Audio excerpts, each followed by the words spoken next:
up in just a little bit. Matt?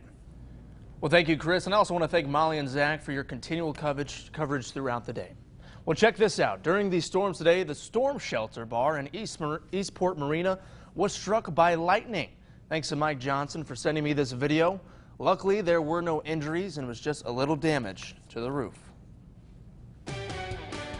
COVID-19 is proving to be increasingly deadly in our state tonight. New numbers show the virus killing 47 people, including a Cook County infant. Also overnight,